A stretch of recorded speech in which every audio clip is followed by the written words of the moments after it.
असलामुअलैकुम जी आया हूँ। अज की साड़ी स्वाद भरी वीडियो विच अज असी बनावांगे मिस्सी रोटी जिहड़ी साड़ी देसी रिवाज ते पंजाबी जायके दे नाल लबरेज है।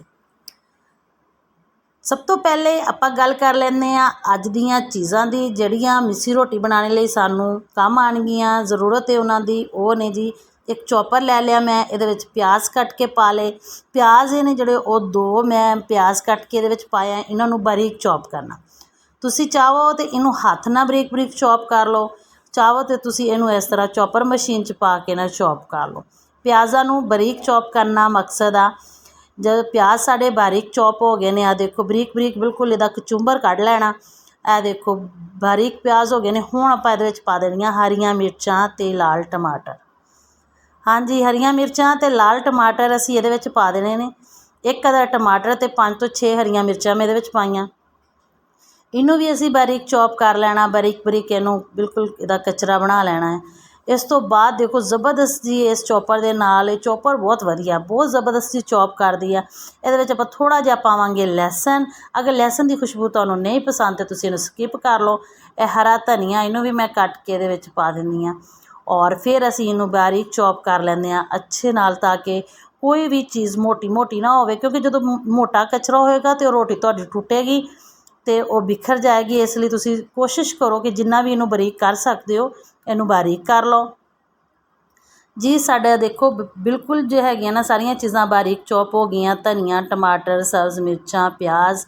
हुण आपां तुहानूं मैं इहदी फाइनल भी दिखा देनी कि किस तरह का बिल्कुल चॉप हो गया। देखो माशाअल्लाह बहुत ही ज़बरदस्त चॉप होया। इन्ना चॉप तुसी बारीक आना जिहड़ा हत्थां नाल नहीं कर सकते, बड़ी ही ज़बरदस्त चॉप हो गई है।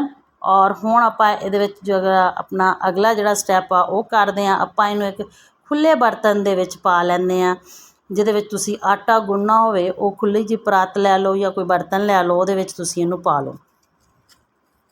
इहदे विच असीं नाल ही इहदे विच कुछ चीज़ां शामिल करनियां, जिवें सुरख मिर्च, नमक। तुसी अपने जायके के मुताबिक नमक इहदे विच थोड़ा जिहा पा लो, लाल मिर्च पा लो हाफ चम्मच।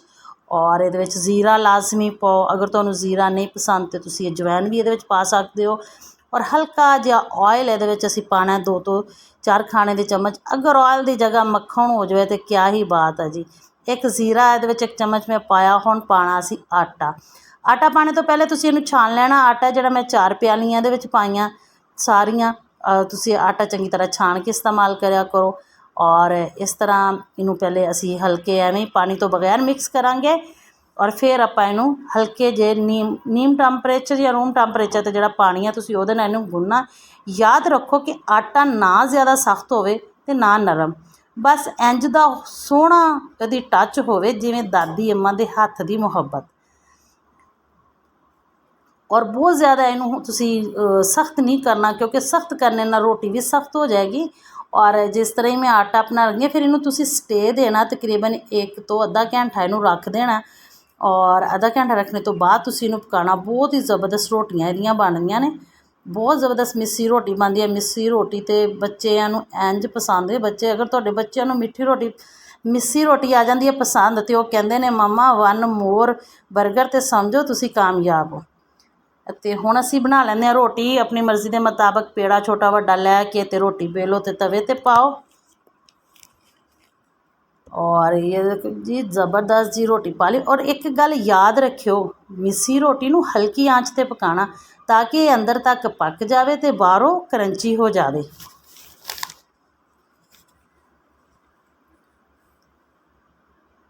और अगर तुहाडे कोल मक्खन आ तो इस टाइम तुसी रोटी दे उत्ते मक्खन लाओ और रोटी नूं सेक के नीचे रख के इनू मक्खन नाल चोपड़ो, तो क्या ही ज़बरदस्त जायका। और लस्सी दे नाल ज़बरदस्त लगता है। इहदे लई तुहानूं किसी सालन की ज़रूरत नहीं, तो किसी होर चीज़ की ज़रूरत नहीं, बस नाल बना लो तुसी इहदे चटनी, सब्ज़ मिर्च ते टमाटर की चटनी या कैचअप ला लो नाल।